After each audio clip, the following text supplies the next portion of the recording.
Hello, I'm Susie Sa, and this is the rundown. With Governor Newsom approving an additional $50,000 to the pot now, the total of the reward in the Tenio Theus murder investigation now stands at $110,000.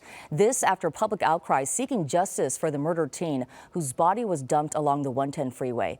Investigators say they have evidence that Theus was a victim of human trafficking. LA County DA George Gascon got involved before there was a suspect to charge. He says he is using his voice now because he's worried about this case going cold, and every day that goes by, other children are at risk. Well, it was 2 years ago today, LA County reported its first case of COVID.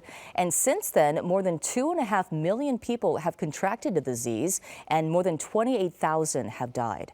In LA County, more evidence today that we are past the peak of the Omicron surge. The county reporting a little more than 20,000 new cases today, but the number of deaths remain high. 91 deaths reported today, and more than 4,500 people are in hospitals with COVID right now.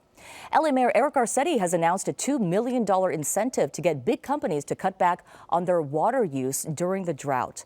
The incentive will be distributed through the department's Water Conservation Technical Assistance Program, or TAP, and awarded to companies that have projects which conserve and improve water use in their buildings despite the December rainfall. We are still in severe drought throughout most of California.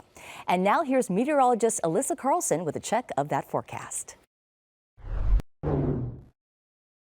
Here's your forecast for the beaches today, 69 degrees, and for the LA area, again, looking for 60s to lower 70s Thursday and Friday. Also on the lookout for gusty winds and Santa Ana-like winds as high pressure is overhead on Friday, so keep that in mind. In the valleys, lower 70s, cooler for the weekend with the clouds rolling back in Saturday. And here's your forecast for the Inland Empire. We do have upper 60s on the way, and the desert will be into the upper 50s, mountains lower 40s, and then everyone watching for cooler air arriving Sunday and into next week. Remember, we're always streaming on CBS Los Angeles, and you can watch anytime on our free CBSLA app and on CBSLA.com. I'm Susie Sa.